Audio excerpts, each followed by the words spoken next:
Hello, welcome to another edition of the Talking Basketball podcast. I am Mark. I am Paul. Hello. Hello, and we have got a guest. Mark, it does not get bigger than this guest. Does not get bigger. We are talking about former Portsmouth FC Basketball Club, former Worthing Bear, former Manchester United, former Manchester Giant, former Solent star. I could keep going on, Mark. I could say all-time BBL player 4 times in his career.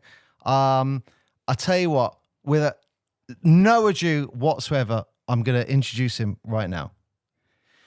Yeah, now stand and cheer for your BBL legend at forward, number 14, Colin Irish.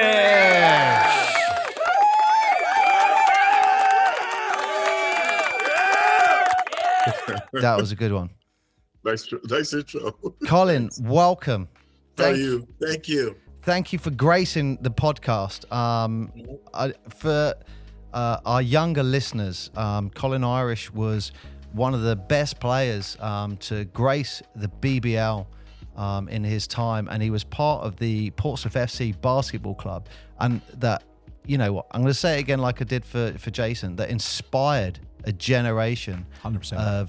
of basketball players and coaches who have now taken on and trying to inspire other generations. Even this podcast, it doesn't happen without Colin Irish. No, 100%. So that's why when we talk about Colin, we're in such awe. And I would say throughout the UK, the name Colin Irish is still hugely, highly respected. Yeah, it's synonymous with basketball in the UK.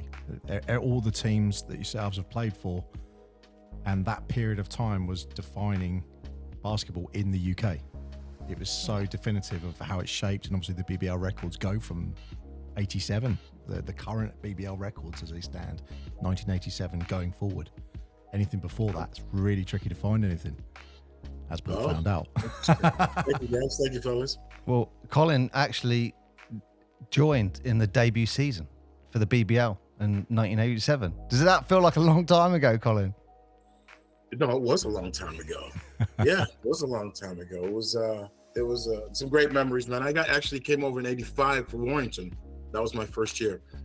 And then we became Man United, and we moved down to Portsmouth after that. That was the start of the Portsmouth FC when we came down there. The year before, they had half the season.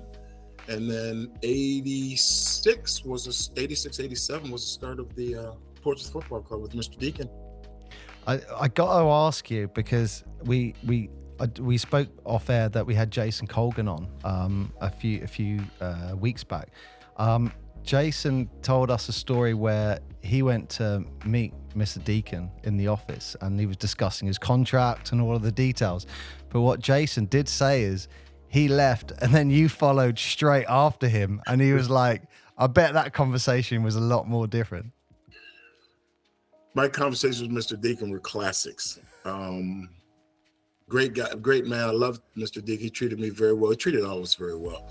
But I came into Manchester, went to Warrington, we became Manchester, and then we had a very good year, topped off by a crazy Wembley. And I did not want to leave Manchester.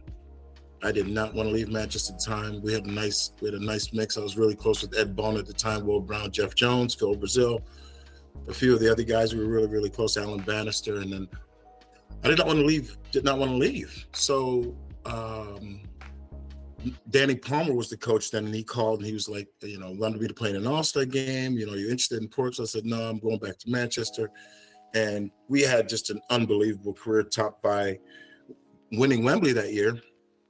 And then they brought in their general manager, and we were like, Man United, I'm like, that's a different level.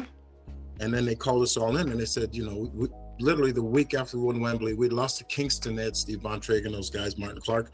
We lost to Kingston, and we finally beat them at Wembley. And literally we had a big parade in Manchester because we became Manchester United halfway through the season. The week Manchester United came, literally the couple days, maybe the Wednesday after winning Wembley, they called us into the meeting, so we want all you guys to take pay cuts. We're like, what? And all of us were very, very confused. And then it just went from there. And then I did, like I said, I did not want to leave Manchester. And obviously Mr. Deacon called me, Brian, his son, was called me, and Danny Palmer called me. And I was kind of using Portsmouth as a reason for Manchester to say, okay. And then I was going back and forth with Mr. Deacon, and they were playing a game at Stoke. Portsmouth FC were playing at Stoke, and Mr. Deacon said, come meet me for breakfast. And he basically said, man, stop messing around. And we sat there and we talked it out. And my first contract with Portsmouth was written on a napkin at a Crest Hotel with Mr. Deacon and Paul Davis. And he was like, if you sign this, you know you're coming. Like, okay. Yeah, make this. It was that. That's how we negotiated. Mr. Deacon said, man, stop messing around. I said, all right, Mr. Deacon. And like I said, the South became home after that. Oh wow! Can you remember the old wooden gym at Fratton Park? Did you guys ever go there? Oh, absolutely. That's where our first we'd go to war in that little gym. We would battle in that little gym. Imagine 8 to 10 of us in there. You've seen it before. Is it like 2 badminton courts kind of size from what I remember? Not big. It's not even that big. It's probably a court and a half. It was, and we had some battles there.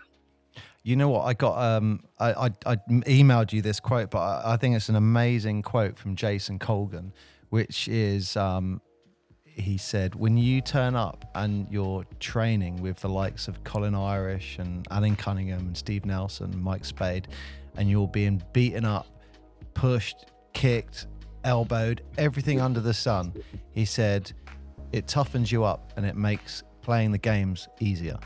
Yes, Kilpatrick Wells, the late Larry Dassey. I mean, the names could go on and on. And if anybody would consistently come to any of our practices and watch us, they would think that we just did not like each other. We went so hard. We argued so much about the scores, about the points, about a foul, about another foul. And we would literally, if we started at 6, we'd probably start arguing or discussing about 5:45. We went to 8, we'd probably stop arguing or discussing about 8:30, and then we'd all hang out together. It was beautiful times. Oh, brilliant. It really was. Brilliant. Jason did actually talk about some of your training sessions and was just highlighting how hard it was. Just from like a vet with someone like Jason walking into the court for the first time, how do you guys treat him? Are you deliberately like, let's see how long he'll last, or are you taking it easy? No, anybody stepped on the court, we didn't take it easy. Poor young kids. Looking back at it, we were not very nice to him, probably. But no, anybody that stepped on the court, it was time to go to war. Our mentality then was, we're going to practice and go at each other and beat each other as much up as we can in practice. So when we get to the games, it seems easier. And that's what we did for many years. My body feels it now, but at the time it was great. But we did that practically every day. And something Jason did also share with us, he was saying after training, you would actually take him to a gym and was helping him doing his weight training. And I definitely remember from a spectator's perspective, Jason's upper body just filled out, absolutely exploded in that 1 year. And he was saying that's credit to you taking him to the gym and working with him. We'd go down to the gym and we'd lift a little bit more. And it was Alan that got me to start lifting, really, because, I mean, I'd lifted a little bit. Weights didn't come big then. I lifted a little bit, then I hurt my knee, which forced me to go into the gym and lift. And then when we got to the South Coast, Alan was a fitness fanatic, and he was the one that actually got me going into the gym even more than I did before. Before practice, maybe go to the old Holiday Inn and have a jacuzzi and make sure you look after yourself a little bit.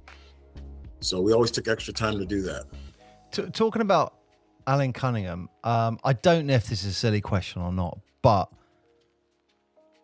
Is he arguably the greatest BBL player of all time? I would say yes, if not up there. Absolutely. The crazy thing about Alan, I remember playing, well, fortunately, I only had to play against him 1 year. We played a lot of years together at Brighton. He never goes left. He never goes left. But nobody could stop him. He doesn't go left. He doesn't go left. He'll go right. Nobody stopped him. But he's got to be up there, I would say. There's so many great players, man. How do you name them? I don't believe in naming the greatest because there's so many great players, different eras. But he's definitely up there. Yeah, he's I remember him alongside yourself, he was one of the fan favourites for Portsmouth. Yeah. And I remember in particular, maybe it was from his Harlem Globetrotter days, but even little things like running across the front row and like high-fiving all Doing the a swoop. spectators, and yeah. I'm gonna tell you that people. I just got asked this question recently here because I'm doing a few things here on the basketball front, but you know, that team, our first year in Portsmouth, was by far the best team I've ever played with. Oh wow! If we were state, yes, absolutely. We had Kilpatrick Wells. We had, the young boy. We'll start with the young boys. We had like Joe White, Andrew Bailey, Trevor Anderson, Michael Hales. Those were our younger group. Steve was part of that young group. You know, we had Alan, we had myself, we had Kilpatrick Wells. It was Dan Lloyd was there. We went through Europe and we beat everybody. We beat everybody by double figures in our preseason tour. We had Joe Moore. Joe Moore's our young little point guard then. And then Joe got in a car accident, hurt his eye, and then that just caused, at the time, bringing in other players, and it just was never the same after that. How? I mean, you pretty much answered my question that I was thinking of as how dominant for those who weren't around. I mean, we were lucky enough to see you play, but in comparative to the other teams in the BBL at the time, how dominant was Portsmouth? Would we have been if we'd have kept together? Yeah, we would have beaten everyone easily. You know, I can confidently say that. I mean, there's some great teams around then too. You know, the difference is now and then I feel like there were so many. Even you went to some of the lower teams, or teams that people were viewed as lower, they still had some great. Harvey Knuckles played at home; he was unbelievable. Just to mention one, there were players all over the league. Because remember, at the time there were only 2 Americans, so the Americans that were coming in were top-notch American basketball players for the majority of the teams. And then the English players were always playing kind of catch up. And then if you look back, you look at Leicester with Clyde Vaughan and Gene Waldron and those guys.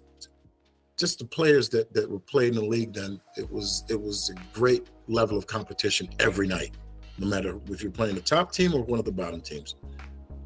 And it was a moment in Portsmouth where I think, we've talked about it before, where you had this absolute explosion of basketball culture just suddenly come in. Mm-hmm. And, you couldn't get Michael Jordan jersey. You had to get it from America and stuff like that. Yeah. But all of a sudden we had this explosion of basketball and we were literally the best club in the country. We were one of the best, yeah. I agree with you with that. And we were upstarting everybody that was supporting us, and even the board members of Mr. Deacon loved basketball. So therefore, I don't know if a lot of the football guys really were confident. I'm still talking about the people that are away from the game, not the players. The players were cool. They always loved the basketball side of it. But Mr. Deacon was like, it was his toy, and he loved basketball. And so he treated us well, and he allowed us to do a lot of different things. It was just bringing in trying to get everybody involved. We'd go into town with tickets, give tickets away, and maybe give a jersey away here and there. Did a lot of little things to get the crowd to come into the game. My bat used to be packed every night. Yeah, as a coach, someone said it at one game they went to. It was like 4 deep on the balcony at the Mount Business, isn't it? Yeah. Yes. Yeah. So as a coach, from your experiences, if you look back at that team now, was the strength of the team in the skill set? Was it the dynamic of the players, how you all interacted on and off the court?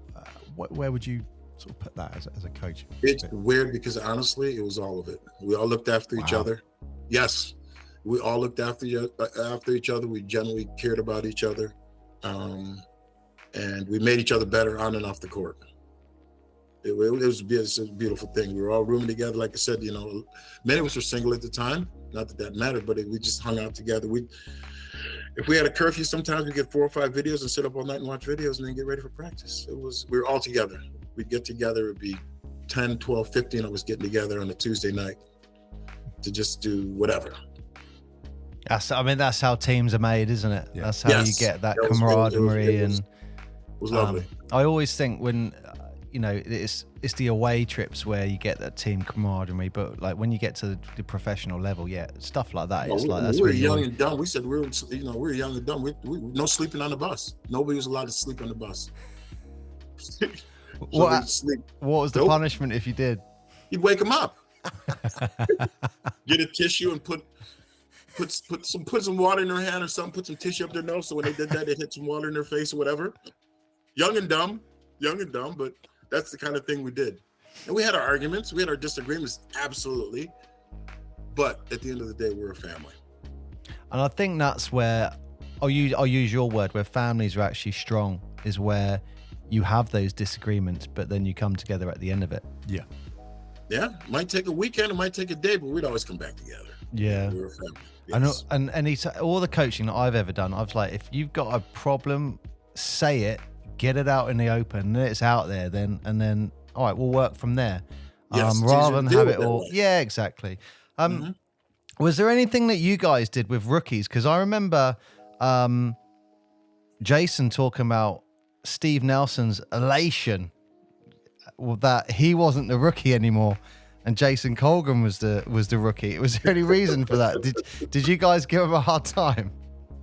Yeah, not anything too bad. Just you're a rookie. You have to pay the dues, and then nothing bad. So when you become older, they break the rookies in, let them carry the bags, let them appreciate what they're getting the opportunity to do. Pay some dues a little bit. Nothing crazy. No swirlies or anything like that.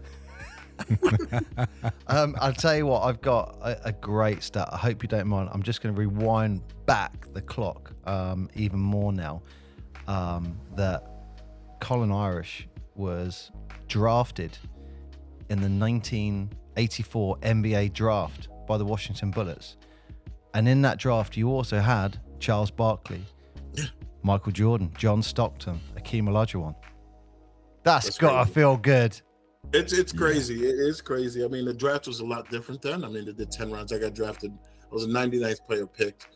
And again, that was everybody's dream is to get drafted. Everybody's dream, if you're playing basketball, is play the NBA. If you're playing football, then NFL. If you're playing soccer in the Premiership, every kid's dream is to play at that level. And I had the opportunity to play for a little bit. And when I got released, had the opportunity to go to a lot of different countries. And I was born in England, obviously. So I had a chance to go to a lot of different countries to play. And the mentality is like, I'm going to go back and play 1 year somewhere in Europe, then I'm going to go back and come over and you buy all the American TV so you can play them in Europe and you can play them at home and the stereos and different things like that. And like I said, after the first year, I got a couple-year deal down at Portsmouth and stayed there until practically we folded. Yeah, I want to say, was it 4 years with Portsmouth? Yeah. Yes. Yeah, it was a 3 and a bit. Yes, and then I think that the team was going through the soccer team was going to the was it the Carlsberg? No, we were the Carlsberg League. Whoever the Premiership Division 1 then was Division 1, 2, and 3 then in soccer. Yeah. And they got promoted 1 year, then they got demoted, and then a lot of the fans and I think a lot of the backroom people were giving Mr. Deacon a hard time. We need to pull the money from basketball and let's put it more into the football club, and we're a football club, not a basketball club. And that was a shame. That's a shame because I think you only had to be there to experience what you guys were generating. Yes, that vibe and the impact. It was the impact on the city. Simple as that. There was not only the basketball side, as as you mentioned before, Mick, we set up the basketball camps, which grew. It just wasn't a fact of a lot of teams that have the guys come in, they play the season, then go home. I was guilty of that the first year. Played the season, as soon as the season ended on a Wembley or on a Sunday, by Tuesday, Wednesday, you're going home. But what we did is that we made it our home, so we had to give something back besides just the basketball.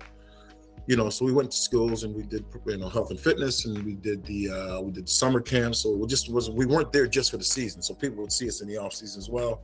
We got close to the soccer club, the soccer team, the soccer players, and everybody. So it was a good time, man. It really was. Aside from the basketball, and plus we were successful. Maybe not as successful as we could have been or should have been, but we were successful for our time. And everybody, we all thought we'd be in the South playing for Portsmouth because none of us wanted to get. We were all together.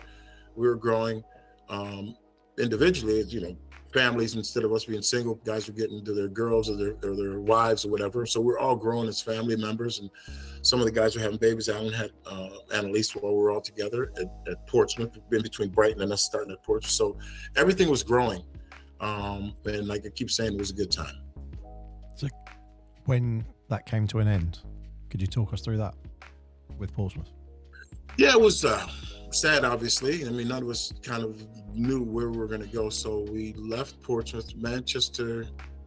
I signed a couple-year deal when I came to Portsmouth. And then when Dan Palmer left, Dan Lloyd then became coach. And then Dan kind of didn't want me to come back, and Mr. Deacon wanted me to come back. And it was a little, not friction, shall we say, but it was just a slight disagreement. We had to sit down and talk, and we sat down and talked, and it was all taken care of within minutes. And then when we broke up, we were like, okay, now what? So I personally got, Manchester was always, like I said, I love Manchester at the time. At that time, Jeff Jones, who I played with, became the coach of Manchester, and he asked me to come back to Manchester. And I went back there for a year, and then got in a car accident, and I didn't play for a couple of years, then came back and ended up going to Kingston and then Worthing, and then we'll get into that in a little while. But yeah, it was a tough time because all of us were a bit younger, kind of confused about what we were going to do. We were living in club homes, we had club cars, all those things had to be returned. All of a sudden, now what? And we all adjusted, and everybody, some stayed, some went on, and but we managed to keep in touch with each other and push each other. And the crazy things, we ended up connecting years later in Worthing, several of us. Yeah, and a lot of the I guess fans from Portsmouth, we always looked at that Worthing team.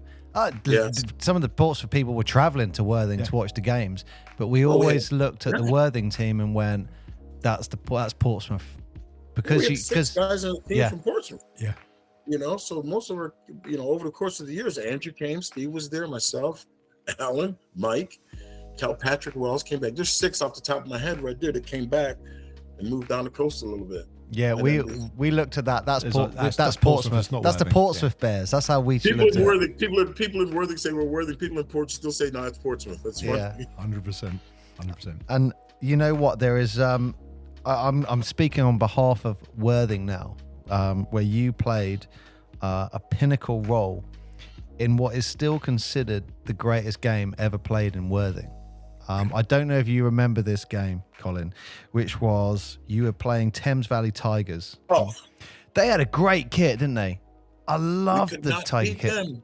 We beat everybody else. I think we won like 30 in a row that year in the league, and we lost to them early, and then we lost them in the cup final or cup semis.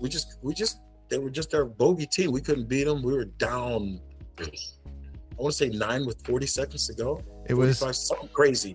1 minute left. It was 73-79. You were down by 6. Mike Spade gets the ball at the 3-point line. Are you worried? No. That's how we were, man. We're like, our mentality is like, this close, we got it. Yeah. It's just how it was. I think we scored 12 points in like a minute and 10 seconds, win by 3. Cleve threw in a half-court shot at the buzzer. I'll never forget that game. Yeah. That was crazy. That was because you tied the game. You tied the game. You shot a 3, and you got fouled. We were down 12. Steve hit a 3 to cut it to 9. They missed a 1-on-1. Mike hit a 3 to cut it to. I think Cleve hit 1 to cut it to 9. Steve hit the 1 to cut it to 6. Mike hit 1 to cut it to 3. I got fouled shooting a 3, tied it up. They missed another free throw with 2 seconds left. Threw it to Cleve. Cleve threw in a half-court shot, banked it, boom, game. And the funny, because like I said, we couldn't beat them. I mean, for whatever reason, teams have their bogey teams. They were a bogey team. Nigel Lloyd and those guys were giving it to us all the time. And all their fans were singing Paper Champions because we had won the league by then. So they were like Paper Champions, all, and then they were quiet on the way out. Yeah, that is still considered. And then we beat them in the Wembley final. A couple of weeks later. And I mean, this is 92, 93. So this is the season where you actually get your BBL league MVP. Well, you were MVP that year. But the Worthing guys, they all still talk that is the greatest game ever played in Worthing. I'll agree. That's one of the most memorable games I've ever played in. It was just crazy. I don't know how else to describe that. it was a great feeling, and I can still see Cleve making that shot. Still see it clear as it just happened last week. You know what was really interesting about what you said, just observing what you said, and I think this highlights Colin's basketball IQ. We're talking about a game that, you know, happened 20 years ago. Sorry, 30 years ago. 30 years ago. But Colin just ran through the last 5 plays. Yeah. And did I hear right, Colin, that you said you got fouled to tie the game? You got fouled and you had trying to hit a 3, so it was 3 free throws. Yeah, 3 free throws. Yeah, 3 free throws. And I'm big on free throws and people hitting them, so you hit all 3 of those. That's pressure to get it. I missed enough. Don't hang my head on those 3 makes. I missed a lot. You hit it when it counted. You hit it when it counted. Doesn't matter. That is. Yeah, they came down throwing up late in the game, and I can just see it. Cleve just took one dribble and bang. Did he call the bank? Yeah. It counts. And this was, I'm trying to work it out year-wise, but this is in the area where, you know, with the Worthing Bears, you guys actually did a 3-peat in the playoffs. That was number 1. Yeah. That was the first one, yeah. That was the first year. That year was number 1. So and that game went down to the wire. Steve, in fact, the funny thing is, Al called Steve rookie. He may still call Steve rookie if he sees him today. He called Steve rookie forever. And again, game right down to the wire, man, right down to the wire. Steve gets fouled with maybe seconds to go, hits 2 free throws, and we end up winning by 1. And then I snuck over Seki at the end. That was like the last play of the game. We ended up beating them by 1. But again, we had some battles with those guys. So as we said about the Portsmouth team kind of immigrated across to Worthing, and there was quite a lot of the contingent there. Mm-hmm. Was the way in which you approached the game and trained, and were you the same type of team, or was the dynamic? We were probably worse, because at that time we were a little bit thicker and a bit stronger, a little bit more vet. It was just as hard. It was just as hard. I was speaking to, I was speaking to Patrick Wells, was our big American, played at Mississippi State. And in fact, I spoke to him about a couple months ago, and we laughed because I still remember a ball going up in the air, and I jumped to get it. And next thing I knew, he was standing over me laughing. I don't know what happened. He was just laughing at me, talking about you okay. I said, yeah, I think so. We laughed about that just a couple months ago. It was like, that's how practice was, and that's how it was. And if we weren't getting kicked off the court for badminton, we'd stay after and we'd do our drills, and we go through our different games and different competitives. It didn't matter if we were shooting free throws. It was competitive every single day and night. And just talking about badminton, I know we spoke to Colin before, and I can't remember. Did we speak before we started recording about badminton? Yeah. So this was where I've highlighted my lack of enthusiasm for badminton because of the pure lines, but you've got legends like Colin Irish standing ready to go on the court, and someone's playing badminton. You got to wait. It's just not right. That's a disgrace. I used to give the old boys a hard time because after you see them 3 or 4 times, they come to the gym. You know, if we practice 6 to 8, by 8 o'clock they line up beside the door, and by 8 minutes and 6 seconds we're taking the baskets down, and regardless. So after a while, I got friendly with some of the old boys and some of the girls that come, because you see them almost every week. And then one of them challenged me. Yeah. Nah, they spanked me every time. I never beat them. Older guy, well, I say older guy because I'm old now, but the old boy just beat me up, and the woman beat me up all the time in badminton, because we just put the t-shirts in the backyard when I was growing up to play badminton at a cookout or something.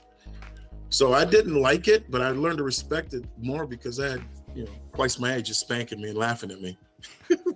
I think my I don't want to say distaste. Distaste isn't the right word. It's just I love purist basketball courts, and when you have lots of multiple lines, I'm just not a fan of that. I just love those courts. But and also we played on carpet. I don't know if you do you remember the carpet? It was a green carpet, wasn't it? Yes, they said it would be better for television. That was pretty funny too. I mean, was it an actual carpet? Like, I mean, are you sliding around and getting carpet? I don't know. They would lay the carpet on top of the floor because they said it would be better for television, so you wouldn't see all the other lines. And it was just a tight. I don't know if they clamped it at the end. I don't know what they did, but it didn't slide around. But you bounce a ball. And I know you bounced a ball in your front room before. Imagine playing on that. Never knowing. Throwing a bounce pass on that would skip out of bounds. Yeah. Yeah. Well, because that Mountbatten Centre was a hard floor. In those days, it's those hard tiles, wasn't it? Well, that's what Jason said. He broke his hand on. That was the floor, wasn't it? Just on Mountbatten, he broke his wrist just because of Mountbatten. Yeah, and unforgiving. Portsmouth Poly had a wooden floor, and that was a great thing. Remember Portsmouth Poly? Yeah, I think we called it St. Paul's is what it was called. Okay. And yeah, those wooden floors are great. Yeah, you can't beat a wooden floor. No. Talking to Jason, he did say a story, and I don't think he wanted anyone to know this when it actually happened, but he was talking about, do you know, you guys used to get sponsorship from like Converse and would get some shoes like every month, so he said he had a pile of shoes in his room, and he went to play a game, and he brought 2 left shoes to the game, and he was sat there in the change room just going, what do I do? Because I can't. I don't remember that one. He goes, if I tell Steve Nelson, everyone's going to hear this. Oh, no. So he actually said he went to Mike Spade and said, like Mike, like I've got 2 left shoes. Can you help me out? And I don't know if you knew this, but he played that. He warmed up. I think he said he didn't come on, which was probably Mike's shoes. He had his left shoe on and one of Mike Spade's right shoes. He had a 9 and 11 on. No, Mike was like a 14, 15. Jason had to be about a 9. Okay. Oh, we knew that. If we knew that, we'd definitely make sure he got in the game. The old clown shoe on. Lovely. I'll tell him that. He'll love that. Oh, dear. What would be the punishment for if you'd have found that out then, Colin? Would you be making him do drills? Getting him into the game. Okay. That's it. Oh, that would have been so funny. Make him run up and down a bit. If only could wind the clock and go, right, you now know that. It's like, imagine someone coming on with a size 15 shoe on one foot. Ever happened to you, Colin? Ever forget your kit or miss something? I had some shoes taken out of my hotel room once, or one shoe actually. Oh. In fact, it was our first year at Worthing. We played in a tournament in Wales, and then in between the shoe magically disappeared from my room, so I had to find some shoes that day. Well, if it was the right shoe, you know who did it. Then it's Jason. That was them. Came back for a shoe. No, that is terrible. That you just get to that game and think, no, what do I do? What am I going to do now? What am I going to do now? Once when I was younger, I had to play my outside shoes because I forgot my game shoes at home. So yeah, I think everybody goes through that, I would imagine. Not like today when you have your shoes given to you when you get to the door, your uniform's hanging up and it's washed and everything. Maybe now for a lot of the guys that play at that top level, we had to bring everything, take our uniform, we had to do everything. We couldn't either just throw them in the basket. We had to take everything home and wash it and make sure, the wife would take care of everything, make sure you have your shorts and your pregame shorts and your right socks and everything else. Oh, wow. So no equipment managers sort of thing and that sort of things. Yeah, no equipment manager. So you didn't have that moment where you walk in a room and your jersey's on the wall? Would you not even have that for a final? Honestly, high school and college, and then Manchester Giants when I went back the last time. They'd step the game up. They looked after us that way, yeah. Okay. But other than that, you take your stuff home, man. Bring both uniforms in case you don't know which one we're playing. If you go to a tournament like we playing, we home or away, just bring both uniforms. We'll see when we get there. Yeah, he didn't want to make any mistakes. I haven't brought the away one, or the home one. Colin just glazed over something. So just to highlight, Colin won state championship for Cathedral High School in 1977.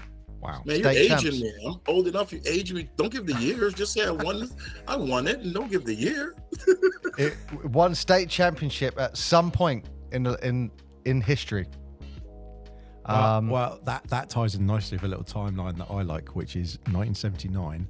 The NBA brought in the 3-point line.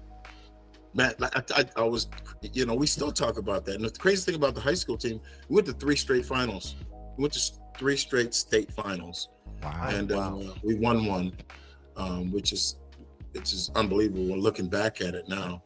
But the introduction of the 3-point line changed the game tremendously. There was no 3-point line when I was in college. There was a 3-point line, obviously, in Europe, but there was no 3-point line in college. So everybody's mid-range game was better. My feeling, the game is I don't think you can compare the game now with all the rule changes and everything, but that 3-point line changed the game tremendously. Some to the good, some to the bad, in my opinion. You have kids now who just are consistently, all they want to do is shoot threes. Yeah. And then we play a game and they'll maybe go 1 for 10, but boy, they hit that one, they're like, yeah, drives me nuts. It's the Moneyball statistics, though, isn't it? If you jack up enough threes, you're going to get more points at the end of the day.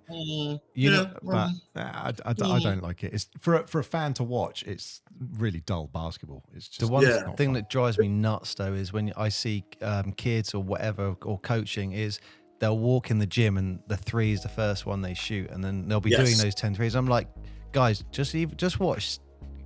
Possibly one of the greatest shooters of all time, Steph Curry. Watch him warm up. He starts shooting layups. Yeah. And then he works his way back. Yes. And it's just, I'm not a huge fan.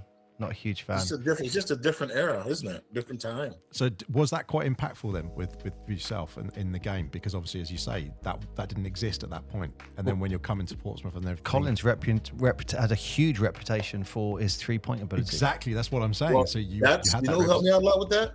Jason. Really? Because, well, remember, when I first came to Europe, the key was a trapezoid. So that changes your mid-range immediately. So most of my game was from 10, 12 feet in, didn't really vary it out to the 15, hit a jumper once in a while, or I'd shoot. I won't say make it, I'd take it, make some of them. But so over the course of the years, it became a normal key. And then with the 3-point line, I had to develop more than that, because if you post up 6'6", all of a sudden you're going against 6'8", then they're back up 6'9", 6'10". So I had to develop more of a face-up game. So my game was more back to the basket when I first came to England. I'd bring the ball down and things like that, but most of my game was back to the basket. And then I had to develop more of a facing the basket. So Jason helped me about that. He was working there, and we'd go to the gym and shoot for hours upon hours upon hours with working and facing up to the basket instead of catching the ball with the back to the basket all the time. Not all, most of the time. Yeah, it's a completely different gameplay, isn't it? You're literally facing a different way of the ball in a way. And talking about the 3-point, I remember a drill Colin used to do for us as kids, and it was amazing, but we dreaded it at the same time. And I always look back at it now, and just personally, I feel you were just distilling into us just toughness. You know, you got to get this ball. And I don't know if you remember, you're probably just shooting threes and getting practice, but we would have to get a hand in your face at the 3-point line. Yeah. We'd have to get the rebound before the ball landed on the floor, and then we'd have to pass you as quickly as we could to you and then sprint you to that. And I think it was maybe a minute or 2 minutes. It's harder than it sounds. It is really hard. Really hard. I think it's if you're doing a casual pass and taking it casually, I bet it's quite, it wouldn't be, but there was no way you were getting away with not going 100% with Colin. It's like, come on. And we used to do with everybody. I mean, we'd get in the gym after practice. We say, okay, 1 dribble left. Get it, pass it out, 1 dribble. You can only play 1-on-1. You can only get 1 dribble. Okay, we're having 2 dribbles. That's what the kind of things we would do. And Alan used to beat us all up. Steve, all of us would do the same. There'd be a line. If you score, you stayed. If you didn't score, you get to the back of the line. It's that simple. You play and exhausting. I definitely remember your training sometimes, but actually all of them, you were just destroyed, just destroyed. But it distilled toughness in you. It distilled that you had to go 100% all the time. If you want to be good, you have to put the work in. So we also say, whatever you do, if you put the work in, you want to get better, you have to put the work in. There's no shortcut. And I mean, I don't know if this is a silly question or not, but can you appreciate from where you are today that everything that you did for us and Portsmouth in the 80s and you playing again in the 90s has inspired what we're doing now in 2024? It's a buzz to even hear that. It's a buzz to hear it. It's a beautiful thing to hear. That whatever I did with that game, it's a silly game. I always say that silly ball lob, and they see a lot, and it's beautiful that I got to pass some things out to other others, and then they're passing it on to others. So when I get a message from a kid that I coach at 9 years old, is it because I don't do the Facebook, the wife does the Facebook stuff. She's like, oh my God, I got another message from this kid or whatever. I'm like, oh my God, okay. They went to your camp when they were 9. It happens all the time, honestly. Several times a year, I'm hearing from someone, males, females, their kids, their name, their sons are after me, whatever, things like that. It's a beautiful feeling. It's nice. Well, it's an honor. I think it's just highlights the way, you know, you've just inspired basketball throughout the UK is what I'd say. No, thanks, man. I appreciate those words. And it was just before we came on, the story I told you was, you know, when I went to play National League and someone was like, I'm having number 10. That is mine. It's like, oh, okay. Number 14, Colin Irish is number 14's there. Bam, I'm having Colin Irish. There we go. No one saying they want to be 14U in a couple of years. No one was taking that off me for the rest of my playing time. But I'm not on my own when I know that. I know loads of people who wear number 14 because they're wearing Colin Irish's number. Thank you. I've got kids here that wear it. They told me. The young kid that I used to work at here plays the University of West Virginia. He wears number 14. I'm like, thanks, man. That's anytime you hear something like that, it's an honor. It's just nice to hear. But 14 wasn't your first choice though, was it? Because I played in 32. Growing up, we used to play 32 at home, 33 on the road. That's how it used to be. And then I went to Bowling Green. I was number 32. They gave me that. So when I came to Europe, I wanted to be number 32 as well. And they were like, we only go to 15. I'm like, what? Okay, so I wanted to be 15. And then Ed Bona, who was our center at Warrington and Man United. He's living in the Boston area now. Actually, spoke to him recently, last year. He was number 15. He was there already. So, okay, what's next? So I took 14. That's how I ended up with 14, and that was my number from there. And 32 is that? I'm making an assumption. Is that because of Magic? Yeah, Magic was one of my heroes growing up, and that was his number. And then, crazy as it may seem, Bird was 33. But I didn't mind. I was more of a Magic fan, but that's how 32 and 33 came about for me. I mean, Magic, arguably one of the greatest guards of all time. Oh yeah. Again, I don't know if this is a silly thing, but if you met Magic? Yeah, crazy story. So, do you remember when Magic retired? He picked up contact AIDS, and then he bought a team to Europe. We played in London. So right before the game, the wife got the Magic book and I was reading it. So we're playing against Magic and he has like a Mark Aguirre, Rambis. He's got like 5 or 6 NBA guys. He toured through Europe. They were playing games. And late in the game, I'm covering Magic at half court. I'm like, oh, amazing. I'm covering him. And I don't even know to this day. I tried to cross over and I tipped the ball. I'm like, oh, shit. Right? And I'm at the top and I have like a breakaway and I hit the ball. He's a nice steal, young ball. Like, all right, that was luck. Anyway, so after the game, my wife, Paula, went up to him and says, Magic, you got to sign this book for me. My husband's the one that stripped you at half court. And he's like, what? So we laughed about that. So, I played against Magic. Fortunate enough to play and met him a couple times. Yeah. Unbelievable. So, wow. But again, you meet people like that. It's like, you see them all the time on television or you see them all the time at a game or whatever. And you get and meet them. It's like, what do I say? Hi, I'm Colin. How are you? What do you say? But real nice guy. But again, it was a different time. Those guys weren't social media. It was all genuine. I feel like the older players were more genuine because basketball was Magic and Bird and Jordan come along, and a lot of people here say that saved the NBA. Yeah. So all those guys were heroes to me. And back, like I said, growing up, our summer workouts were with the Cavaliers. We went to a gym called John Carroll in Cleveland area, and that was where I would get beat up the very first time on a basketball court with those guys. And they would literally beat us up because that was their workouts too. Couldn't do that nowadays because of social media and people would be taking selfies. That was just a genuine thing. And then some of those guys were, hey guys, we're having a party Friday night, come on over. Can you imagine that as a 16, 17-year-old young man, you got Cleveland Browns or the Cleveland Cavs saying, come over to our house for a party.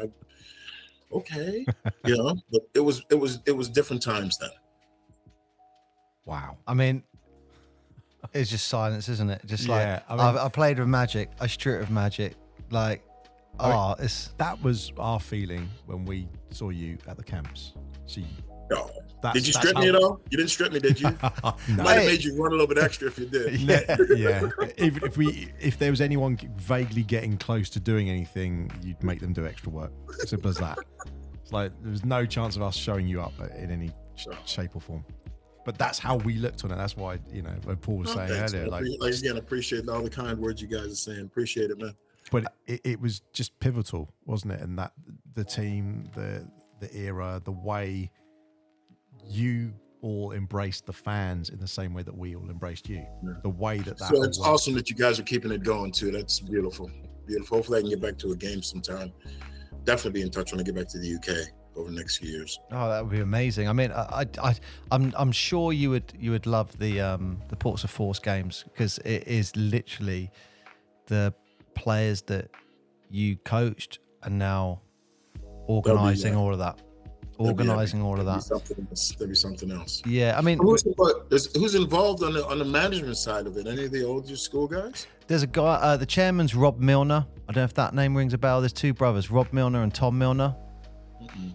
I think they went to some camps, but they also did stuff with Jason, didn't they? When Jason was doing the fire, they were doing some stuff there as well. So the torch keeps passing on. All of keeps passing. Yeah, all of the guys who are doing stuff at the moment, we would always have been at like Mickey Burns Saturday morning, or the To The Hoop camps and stuff like that. I mean, the To The Hoop camps got to be some of the best camps of the South Coast. I mean, the memories we've got from that. You used to get assigned a coach. Yeah, the memories that I have from there, and the guys that used to come down, and you know, we had Trez come down, Carmelo used to come down, Al would come over, Mike would come over, obviously Steve, Alan Prescott. Remember all those young guys that come? It was just us getting together and just having a good time with the kids, and us having a good time with ourselves too. It was like it was very successful. We didn't know when Mick approached me about it, because I didn't live far from Mick. When Mick approached me about let's try and do a camp, we were like, man, do you think this has a chance of doing anything? And all right, let's give it a shot. Portsmouth Grammar School. All right, let's give it a shot. And then literally took off. We had kids from all over. We had kids coming in from Europe to come to the camp over the years. And it took off. Do you think? Like I said, my youngest Darcy she's still upset that she couldn't get a chance to come. Even though we moved back to the States, she's upset she couldn't come to the hoop camp. Would you think that gave you the taste for coaching? Yes and no, because coaching is a commitment. It gave me a taste that I wanted to give back to the younger kids for sure. Whether it was through coaching, whether it's through camps, or whether it's going into schools, I always wanted to be involved in helping kids, helping the youth. But that was definitely part of it, but I'm not sure if that's the only thing. You know, I worked with kids, came back here, I worked with the Boys and Girls Club here, got a lot of chance to work with the kids, then got into the coaching side here. It was definitely part of the process. Ah, right, excellent. I mean, it seems sort of synonymous when you look at it now and you see what you were doing then. It all makes sense. But at the time, obviously, you were just, I might say, a bit like Jason. You were just running with, oh well, let's do this. Yeah, we're just hey, what are we doing now? We're gonna run a camp. Hey, what are we gonna do? Okay, season stuff. Okay, let's get together for camp. And yeah, it was just something that we all did enjoy doing. Which made it even, obviously, when you enjoy anything you do, it makes it that much more, as I said, enjoyable. It's interesting how, like, when you were talking about setting the To The Hoop camp, it was like, is this going to work? Because we were just like, we just turned up as kids, just going, this is the greatest thing that's ever happened. So for those who don't know, the To The Hoop camps was an entire week where you literally just went to school and did basketball. And I can't remember what time it started, but it started in the morning. Breakfast was at 8. Yeah. Yeah, and then we would be done at 6 in the evening. After dinner, we'd have the game. We'd have dinner at 5, and then we'd have the games from 6 till maybe 8. So it's 12 hours basically of nonstop basketball and eating, and And you would be trained by all the individual coaches throughout the days or on certain days, and then you would have you get an assigned a coach. Can you remember that? You got assigned. I always got assigned Steve Nelson. That's why I love Steve Nelson. He was always my coach. You're invited with that one. So I haven't told him. I'm going to tell him this story when he comes on. But at the end of the camps, everyone used to sign autographs. And I went up to Steve Nelson with my basketball and said, Steve, can you just hold that ball, please? And he held it and he goes, what do you want me to do with it? I just went, no, just hold it, because I'm hoping that your skill is going to go into the ball. A bit like, Space Jam. Space Jam, yeah. A bit like that. And I can remember him like cuddling the ball, going, yeah, there you go. I think all the magic's there now. And I remember just walking away going, yes, if I hold on to this ball now. That's what it's all about right there. That story right there tells it all. Still, and you say about me remember things, you remember that. That's awesome, man. Yeah, and but the thing is, with the hoop camp, you had best one-on-one player, two-on-two player, free throw shooters. I loved all that. There was layup. Wasn't there a dunk competition at one point? Was there maybe on the 8-foot ring or something like that? No, somebody's gonna get hurt trying to dunk competition.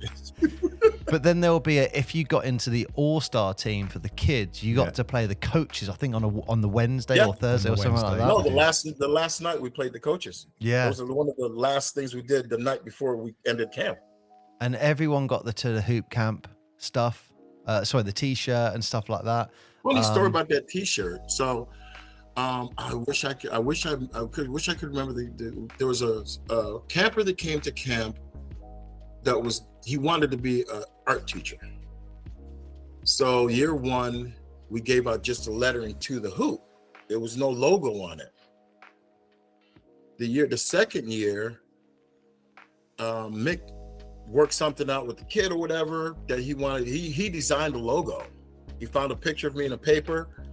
And he put the logo on, but we did. So come Wednesday, we'd get the shirts like Wednesday. So we give them out at the end of the day or end of the week was a plan. Wednesday comes, no T-shirts. Thursday comes, no T-shirts. Now everybody knows that they've used my logo as the logo for To The Hoop, but me. And everybody's winding me up. I'm like, man, we don't get these T-shirts, so we're gonna mail them out. And I'm going in, I'm calling people about the T-shirts, and everybody's looking at it. Nobody's worried about it but me. So the very day we're giving out the T-shirts, the young man did the logo. They sent the T-shirts off, and then he presented me with the shirt because that was a picture of myself that he turned into the logo. That's cool. How the logo came about. That's cool. I wish I could remember his name. If he's listening, reach out. That's very cool. And I still use that logo now.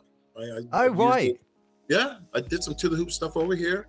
Got involved with some workouts, did some camp things, but then I was going to get into the coaching side, but then I wanted to see my girls because both my girls played basketball, volleyball, and track, and I didn't want to miss that. So did some To The Hoop camps here for years. The To The Hoop camps. The To The Hoop went international. Yeah, wow. it did. So your daughter did get to go to one of your camps?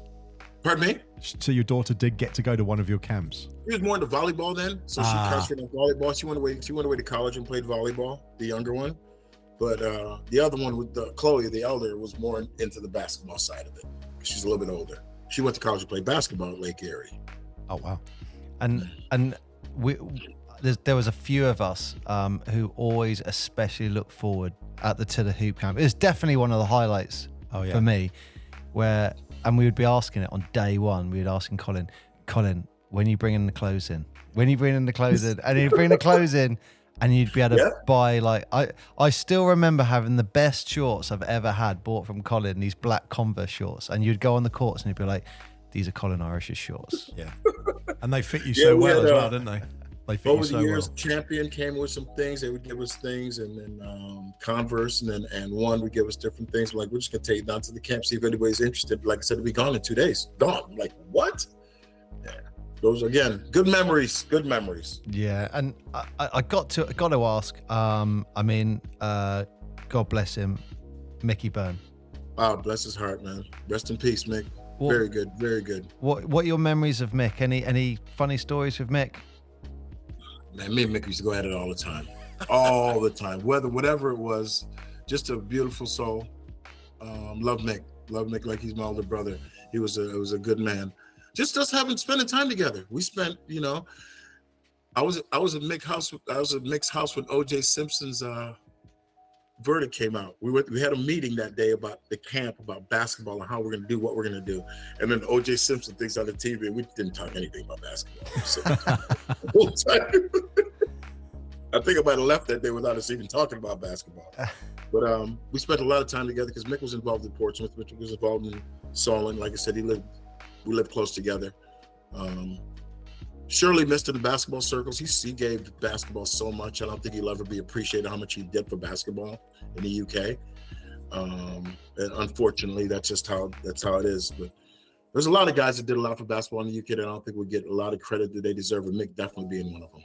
Yeah, I agree with that. And beautiful man. I mean, I've not really ever voiced this before, and I just think, just for me, there's a light in basketball that isn't there anymore. Yes, since especially in the he South. passed away. I don't think people realize that outside the South Coast, definitely in the South Coast, without Mick being around. Yeah, and you Definitely.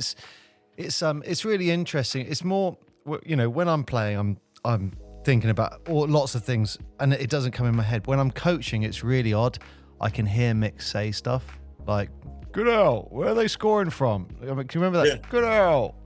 Where are the gaps? Yeah, I can hear him, and it's really interesting because as a coach, I'll even get, not that anyone sees this, I've never voiced this actually, but I'll even as a coach be getting emotional standing on the sidelines because, you know, Mick was such a huge impact in my life, and it was only when you said when he passed away, it was like, Paul, he's like a father figure. You've known him since like you're 5 years old, and you know, even we had a cup final against Portsmouth versus Southampton a few weeks back, and I remember I'm standing there and just think Mick just comes in my mind quite a lot, quite often. Yeah, and the reason Mick came in his mind on that occasion, Colin, is because Paul was thinking, what can I say to the ref to wind the ref up just so that I can get a foul called? Yeah, that's what you were thinking, wasn't it? 100%. Yeah, he said to me once, he goes, because I was asking after help coaching, and so I was his assistant coach for a little bit, and he went, "Goodall, I want you to stand up and get a technical foul right now." And I was like, "What do I do?" And he goes, "Just say anything, but be really aggressive to the referee." I was like, "Okay, yes, Mick." Stood up, did it, and then he goes, "Now shut up and watch."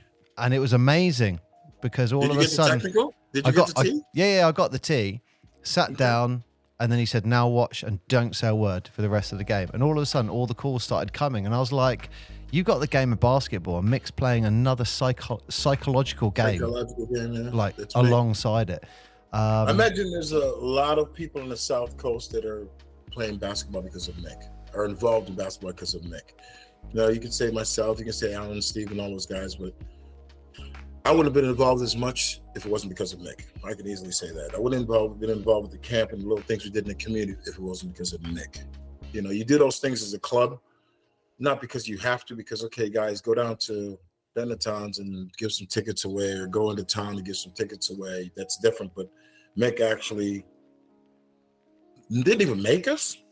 Mick just had us involved in other things outside of just the basketball side of being visual for some of the kids to see, some of the kids to meet, some of the kids to have shoot around with layups, whatever, away from just the game.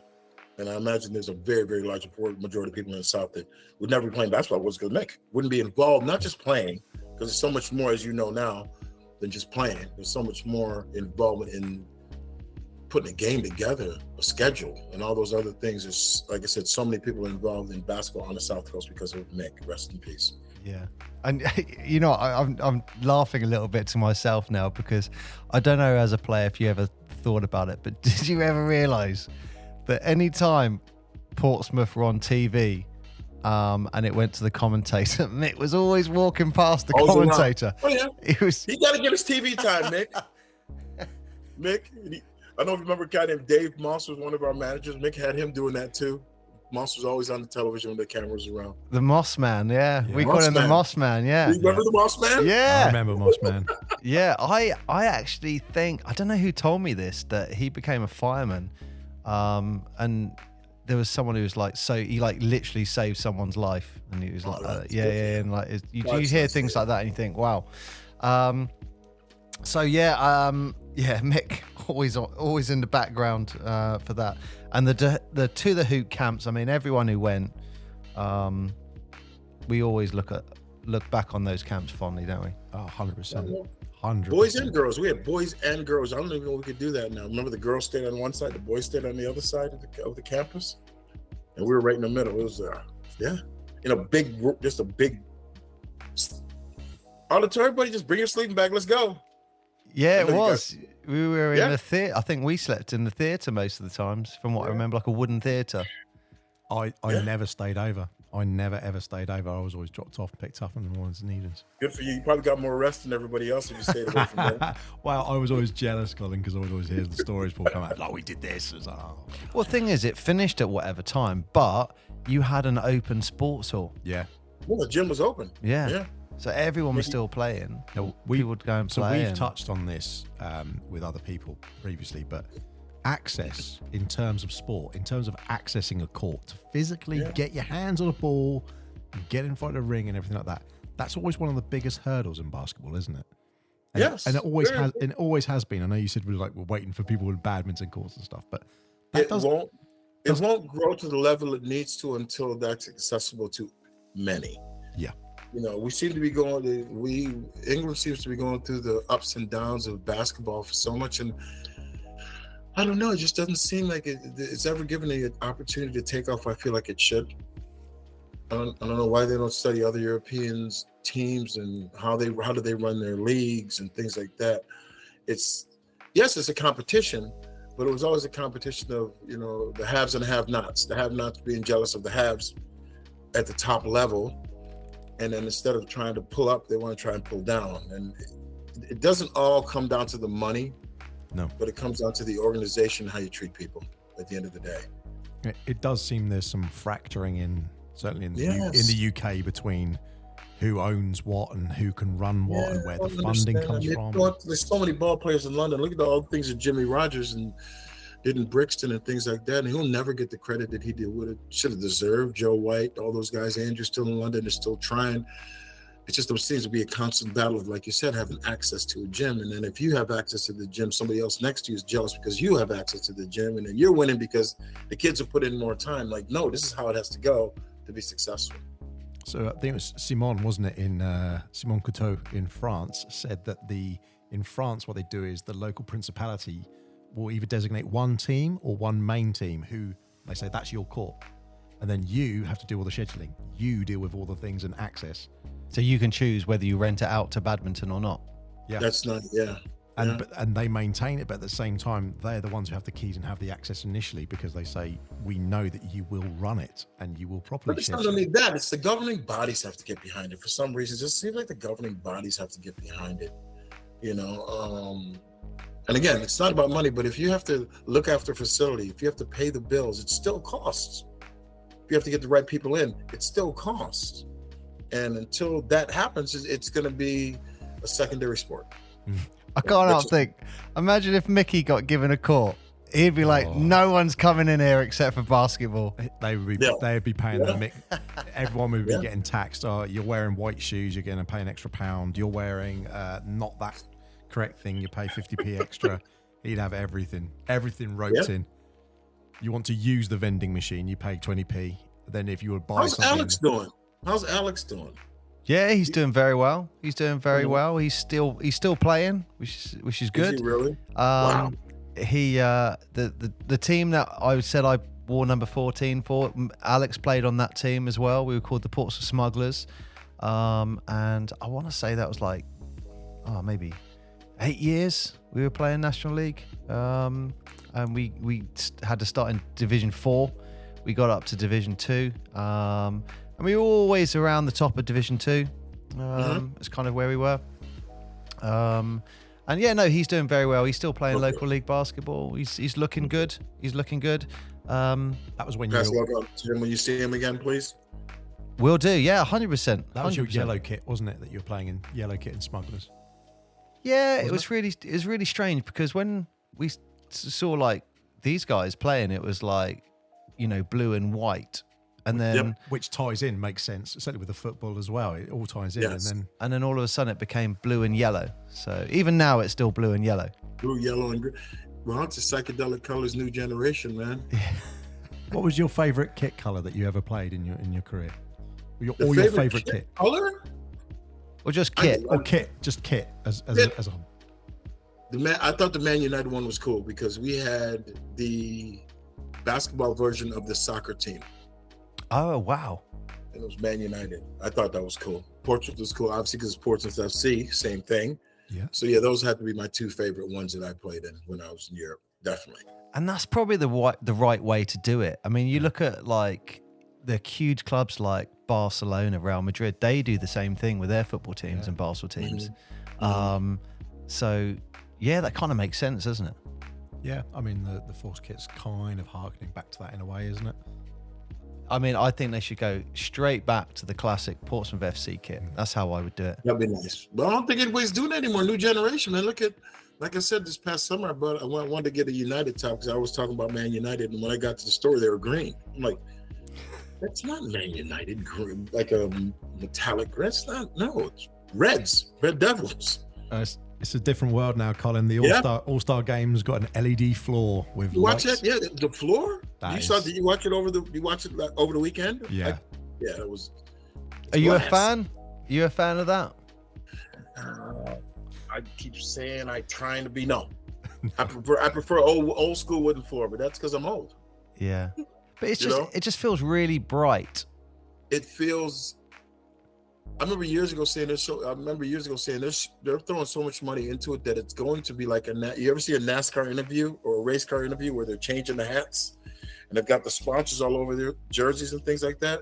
I think that's where basketball is going to become, and that shows because I mean they're spending so much money on the next one or the next person, or they're trying to win a championship, but only so many championships you can win.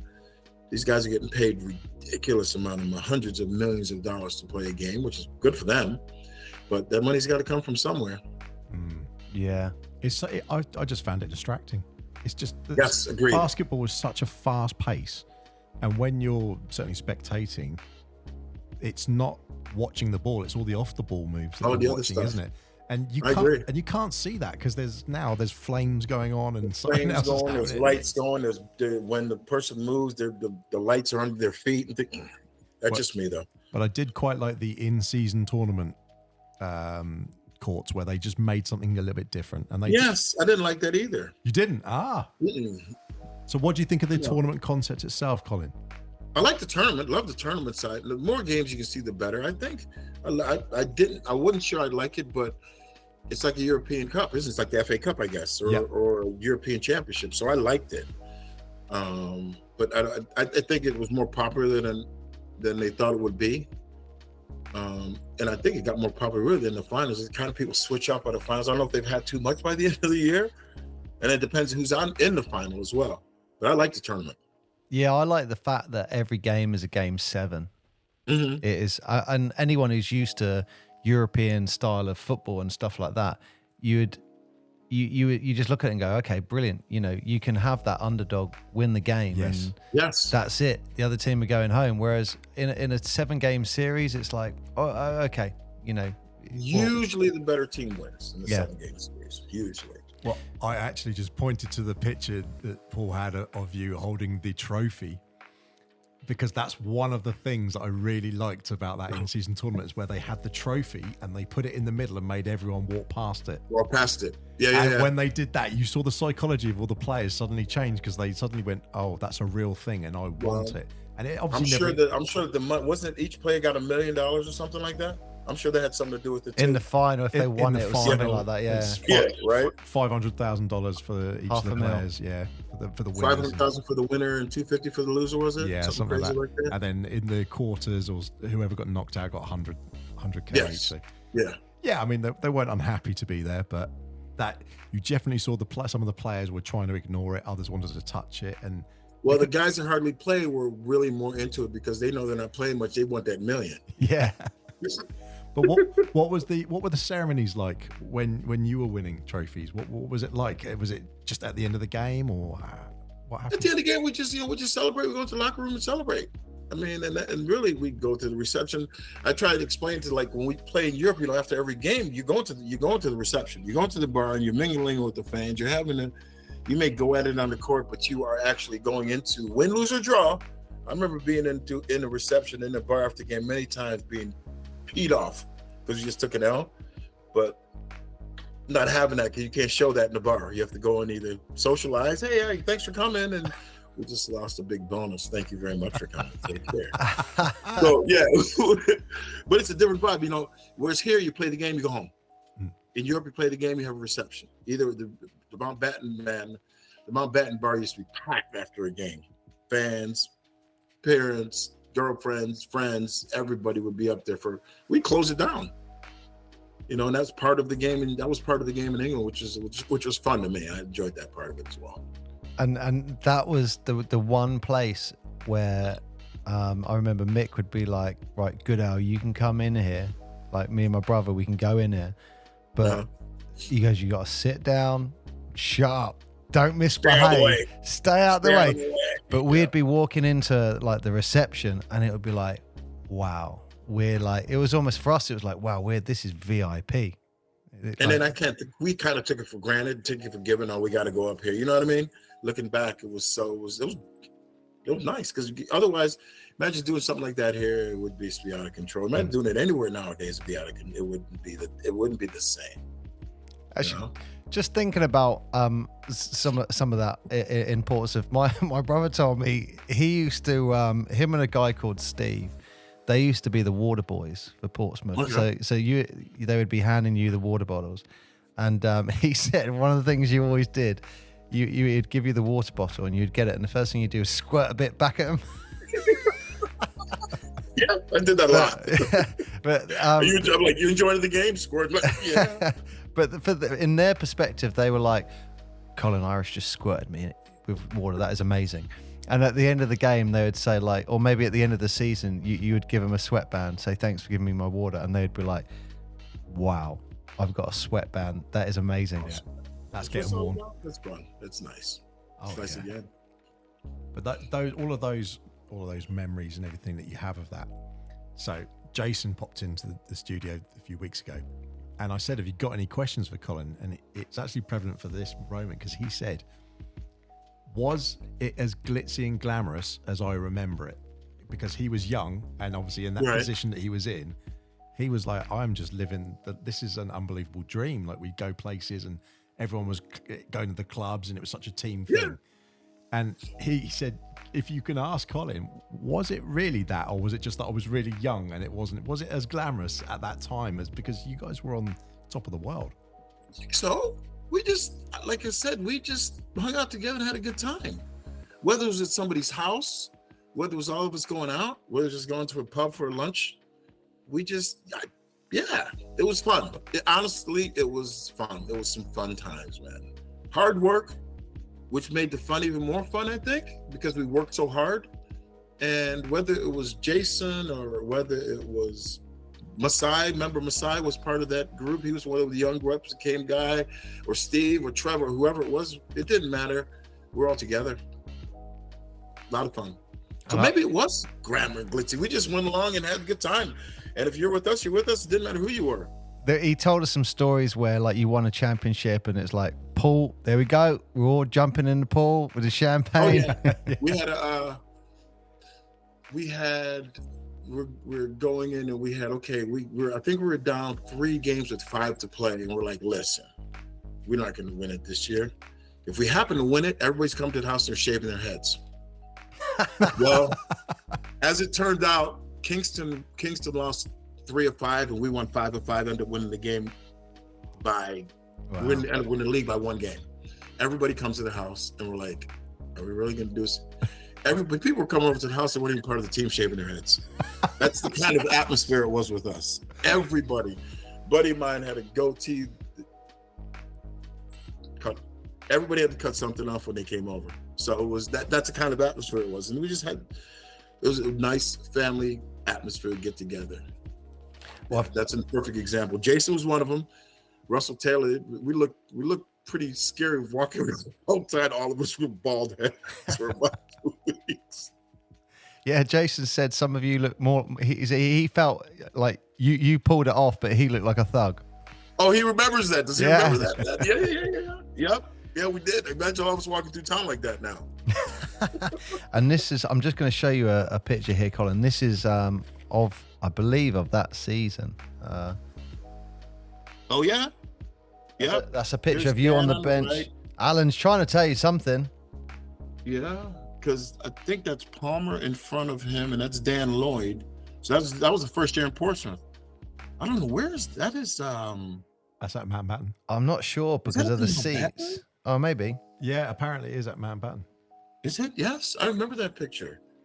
Yes, I do. If you type your name in, if you Google yourself, it's one of the pictures that comes up, and you go, that is a great photo. Yeah, there's actually a guy. His name's Paul, but he used to be a journalist, so we call him Scoop, and he used to go to every single home game for Portsmouth away if he could, and then when you went to Worthing, he was going to every home game, every away game if he could. And on Wikipedia, he actually wrote, I mean, it's a masterpiece really, but if you go on Wikipedia, type Portsmouth FC Basketball Club, he wrote that entire thing. He breaks down game plays at certain points. Oh, really? Season. Yeah, it's brilliant. But that picture was on there where I guess Alan Cunningham, did he coach at some point? Well, what happened is that, like I said, I told you earlier that Joe Moore got into a car accident. For some reason, Danny Palmer at the time wanted to bring in another guard. Remember, we could only play 2 Americans. Allen was actually leading us in scoring and rebounding. We couldn't figure out. I don't know if Danny Palmer didn't like. I don't know what happened there, but we did not want Allen to be off the team. So Allen didn't play for a little while. I think he went over to Greece, if I'm not mistaken, for part of the season and played there. But he didn't play the whole season with us for the first year because Palmer brought over a guy named Jose Slaughter. Jose Slaughter? Yes. Oh, my goodness. So Jason said about Slaughter, didn't he? Yeah. So he brought over Jose Slaughter because the coach wanted a guard, but we were skilled enough. We didn't need anything. We were that good. Joe got in a car accident. He almost lost an eye. And then Steve and Trevor and Michael, all those guys were coming through, Andrew Bailey, all those youngsters. So we didn't need another piece because we had all the pieces, man. So then Palmer chose to not just Al, then Al would play in some games and wouldn't play in other games. And it was not fair on Allen, in my opinion. Like I said, he was leading us in scoring and rebound. I don't know any teams that would cut or drop their leading scoring rebounder, but that's beyond me. That's a decision they chose to make. And then Jose Slaughter came in, and then the vibe just went there, like, for the team. Okay. And talking about another player, I just really want to get your opinion on him. Again, God bless him. Definitely a fan favorite as well was Carl Tatum. Yes. Carl's living in Jacksonville. Carl was solid. Carl came over year 2. He was playing for Bullets. When he came down, Carl was a solid point guard, man. Very, very, very, very straight on the hard work on the court. And he just came in and he mixed in with us too. And that's why we were successful. We won the league 3 years in a row that year. In fact, we won the league. Our last year we won the league, if I'm not mistaken, we were the last team to win the league with the Americans. Our Americans were our 6th and 7th men. Oh, right. Oh, so that's really going away from the, the standard, because it was to bring you 2 Americans in, wasn't it? Absolutely. Yeah, they came off. Mark came off the bench. Mark Glass, Rich Strong. Even later on, they came off the bench. Not all of them were on time. Sometimes they started, sometimes they didn't. Steve took some of the minutes as he grew to become the player that he became. We didn't. Our Americans didn't start, which is probably the only team in the league whose Americans did not start. One would start sometimes either of them would start. Wow. Lawrence Hell, Danny Williams, those guys, they came off our bench. We still won the league. That highlights how good the team was, really, doesn't it? That really highlights. If the standard was you bring the 2 Americans in and build the rest around that, and they're like, look, you're on the bench. Wow. But something else I wanted to, just talk about was your time playing for England as well, because I think there was a few England players for Portsmouth FC Basketball Club. I know I'm quoting Jason here, when he first walked in to your training session, he said, I walked into the training session and it was like the entire England team were there playing. It was. I mean, Carl was there, Dan was there, Alan was playing. Alan was becoming eligible to play the England team. Myself, Steve. Yeah, we had a lot of English players, and I mean, I played probably, I would imagine, mid-30s caps I had. Maybe I felt like I should have had a few more, but different reasons, different things just didn't work how they worked out, and it's fine. I mean, like I said, I had a great experience with it.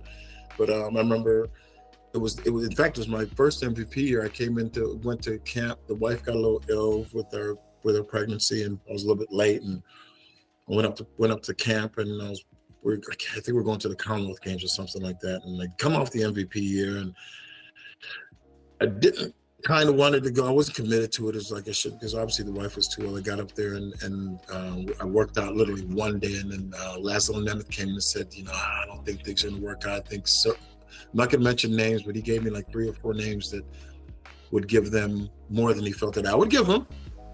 And I said, well, I'm sorry you feel that way, but I don't agree with you, but best of luck. So it was cool. They went away and they struggled, and I went home, looked after the family, and worked out, and I was good. And I said to him, if you think those guys can do more for you than a basketball team, I'm fine, and best of luck. So, yeah, went home, got to chill, got my summer, relaxed, because one year I played all the way through. By Christmas time, my legs were done. It was hard. You did your summer training, and then you had played all year, and then the European Championships and working out and training camps and practice. By the following year, Christmas, man, talk about legs being done. I got shin splints that year, and I'm like, that never wanted to do that again. Yeah. Do you when it came to the season ending, did you just go, right, that's it, I'm sitting back now, I'm relaxing until I have couple weeks? Always wanted to go away. Waited till school broke up when the kids were old enough, but I wouldn't touch a basketball for a week. Then I'd slowly get back into it, and then go away for a couple weeks with the kids and the wife, and then get back into it before the season started. It was tough, because back then, like you said, access to a gym was so hard to get. So Mick had a lot of connections. Obviously, I kept mentioning Jason was working there. It was just hard to get a gym, and then if you go in and say, okay, you can have it for half an hour. What are you gonna do in a half an hour? Yeah. That's why that little gym in Fratton Park that we did a lot of work in, that came in, but it was only about that wide. It was literally that. It was so, it was no 3-point line in there. It was just literally, it was a thin court that we could just go in there, and then we had access to a gym. We could go in there and work out. But again, us working out in the gym is probably the size of a badminton court and a half. That's what we had to work out in, because we didn't have access to the gyms. So at the end of the season, switch off for a little bit, and then slowly get into it, whether you're going into weights or whether you're doing a little bit of running or whether you're going into the gym just working. Again, different time now, because nowadays the teams have access to gyms pretty much, I guess, at the top level, a lot more than we did. Yeah. And is that where we've heard of these notorious 2-week basketball sessions where it's like everyone's just had the summer and it's like 2 weeks, fellas, let's go. Yep. And then we had to get ready, because then we would do we go to the naval base. Collinwood was one of them. We go to HMS Collinwood, where we'd have our morning workouts, followed by practice, followed by lunch, followed by evening workouts, followed by practice, followed by bed. Wow. And then we did that for a couple of weeks, and then that would be our build up to then we'd leave after those 2 weeks, and we go to Europe and play some games, or even go around England and play some games. But those 2 weeks were brutal. Yeah, they're notorious. It's like, that people talk about now, like those 2 weeks, like you're going to suffer. No matter how much you did to get ready, you're going to suffer. No matter how, I'm telling you, man, it was brutal. It was brutal, and we did it. We got through it. But it was brutal. It ruined about 3 weeks building up to it. Like, man, in 3 weeks we got to go to Collinwood. Man, in 2 weeks and 4 days we got to go to Collinwood. Man, in 1 week we got to go to Collinwood. So you wouldn't sleep for like a week building up to it, anyways. Oh yeah, it was brutal. And then when that I guess the preseason tour started, you guys went around Europe quite a lot. Oh yeah, we went to Spain, went to Portugal, went to Germany, went all over Europe and played. More Europe than England. We went to Europe and played, and I'm telling you that one team with Larry and Cal and Al and everybody, we went all over Europe. We beat some we beat Madrid. We beat some very good European teams, and we didn't just beat them; we spanked them. Yeah. There's stories where you went into Russia as well, and is that the one where they had like the net around the court so no one would throw anything on the court? No, they had the hockey. Oh, okay. Hockey plexiglass behind the bench. Came up to about here, and then it came over the first part of the bench, like down to about this level above your head. That's comforting. Like, why are they doing that? And then you hear smash. You find out by the end of the game. You find out by the end of the game. Oh, really? Oh, so people were throwing stuff. Throwing things from their mouth, cigarette butts. Oh no. Oh yes, coins. Oh yeah. We're playing in England. We're playing in Turkey. Actually, Dave Gardner went to the line, down one with like literally 2 seconds to go. Takes us 3 dribbles. Just as he's about here, he's pelted with coins. Oh no! Literally pelted with coins. Referee stops game, goes back, pelted with coins. So he ended up hitting both of them. We ended up winning the game by unbelievable. He ended up making both of them. We ended up winning the game. So I don't know if you know the name Morris Wordsworth. So we end up winning the game in Istanbul, and you always see him and you run into the locker room covering your head and everything. So we get to the locker room, we look out like, where's Morris? Where's Morris? I hope he's all right. Nobody can find him. They go back out to the court. Morris has collected all the coins. He's trying to collect I was thinking all the coins and put them in his pocket. Like, Morris, this is the locker room. Come on, man. And people just throwing things at him. He's collecting all of them, sticking them in his pocket. Then he was our manager. So those plexiglass days or those protection behind. Oh, absolutely. Wow. I mean, what would happen nowadays? Would that be? Well, would that be a T on the home team? Home coach, yeah. They'd probably just kick him out. They wouldn't let him do things like that now, I would imagine. I mean, they always show the pictures, don't they, between saying this is a game in wherever and this is a game in Europe, and then they have all the fireworks going off and everything crazy. Yes. And yes, they're very enthusiastic crowd, it's fair to say. That's a good choice of words. Enthusiastic crowd, yeah. Enthusiastic fans. But at the same, I mean, it's a double-sided coin, isn't it? Because obviously from that experience you're saying, Colin, that's not ideal as a player. But when you see the fans and when you see people getting excited, we certainly love it. When you see a crowd getting behind a team like we saw at the weekend. Look at that shot last night. It tied the game to go to overtime by Simon Olinipekin. That's part of the game. But the crazy thing is most of those times when we go through experience like that for the games, if you happen to run, because you'd stay maybe a day or maybe 2 if you haven't in the same town. After the game, they'd pretty much adopt. A lot of the cities would adopt you, and they'd show you this town. They'd take you out and buy you dinner, buy you some drinks, and hang out. But at that game, it was a different beast. Because their fan is fanatic, and there's some fanatical stuff that they used to do. But they'd adopt some of us pretty much. We're in town for a day or 2, and they'd look after us like we're part of the family. So how do you see the game differs between, say, the British game of basketball and European and American basketball? How do you see it? In what way? The transition that basketball's taken, when you look at the BBL, certainly nowadays, it has its own, basketball in the UK has its own pace almost. It's a different style of game. It's a sort of it's a complete. Well, if you look at the you said the NBA. If you look at the NBA game, yeah. Years ago, you had let's just use the center. Let's just use a center, for instance. Years ago, you had Patrick Ewing, you had Olajuwon, you had Kareem, you had centers, you had forwards, you had guards. I don't know if it's because of the 3-point line, but you got centers shooting threes now. Yeah, it still makes me uncomfortable. It's a big difference, in my opinion, is the training style. So if you're in the United States and you're a bigger player, a taller player, to say, you're going to be a center or forward. If you have the best ball handling skills and passing skills, you're going to be a guard. If you're the best shooter, you're going to be a 2, maybe a 3, stay in the corner and hit the open 3. Whereas in Europe, for decades, when you go to a basketball camp, they're teaching you everything. You're not cubbyholed. They cubbyhole you more. If you're outstanding, you're outstanding. But I'm not talking about the outstanding players. You know, they cubbyhole you in the United States, I feel. In Europe, if you're the tallest, you're still working on your ball handling skills. And do you think that's why we're seeing Luka and Wemby and those sort of characters, because they've got a more Dirk was the game? beginning of it, and Kukoc and those guys were the beginning of 6'9" European coming over playing the European game. They still call it the European game.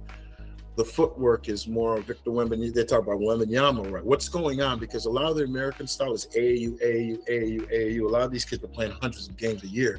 They'll go to a tournament in Cleveland, and they'll play 8-9 games over the course of a weekend. That can't be good for the body. So that's why they say a lot of the younger, especially American players, like Williams, like Zion Williamson, for instance. The big talk right now is what's happened to him, his body. He's breaking down, okay? Wembanyama, for instance, he was doing gymnastics and all these different flexibility exercises instead of just playing 8-10 games. Maybe he'll play 2 or 3 games over a weekend and then go work with his conditioning and diet and stretching exercise and different things. That's why his body's not breaking down as much.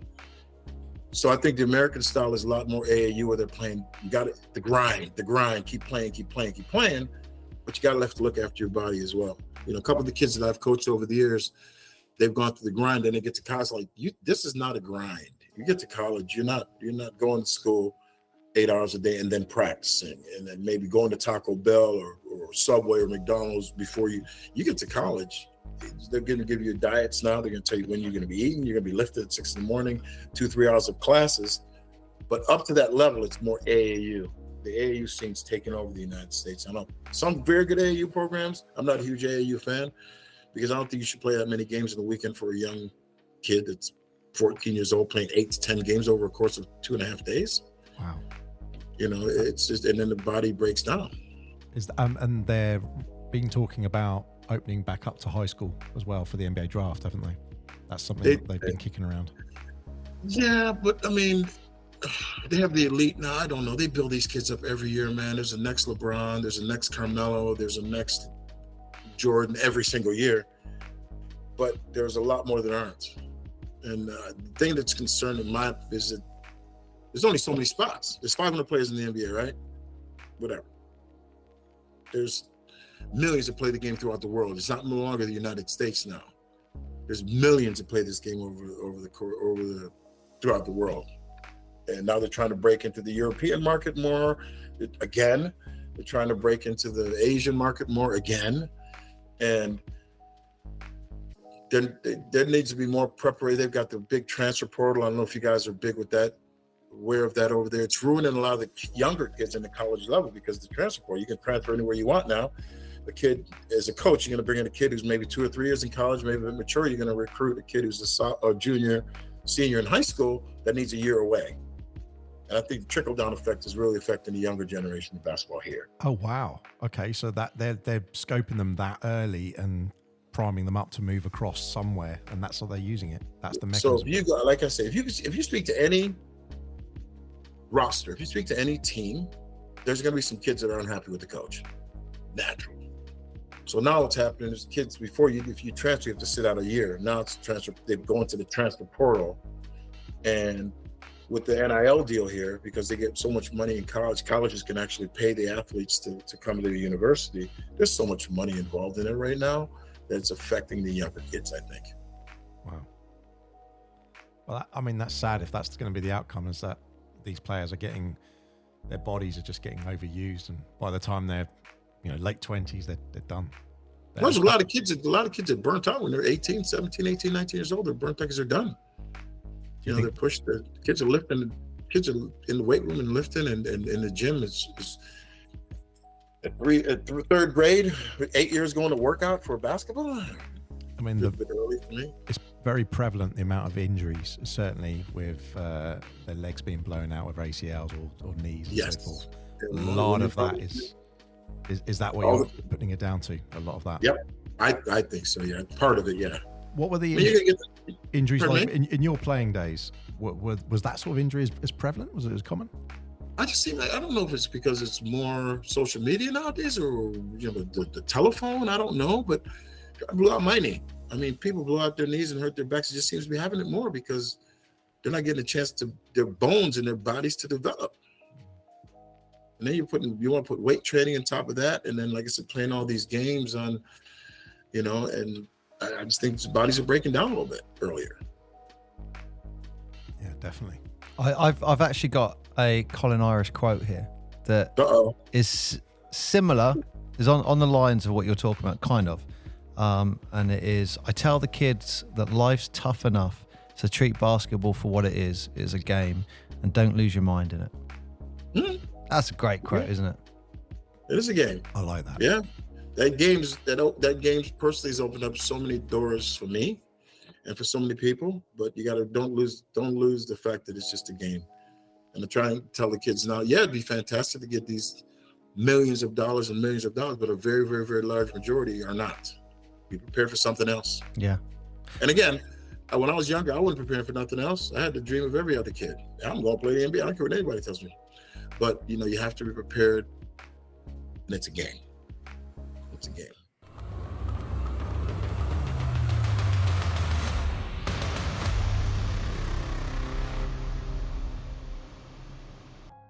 Thank you very much for listening to this episode. That is the end of this part, but do not worry, because coming soon is the second part of this episode, and it will be available soon.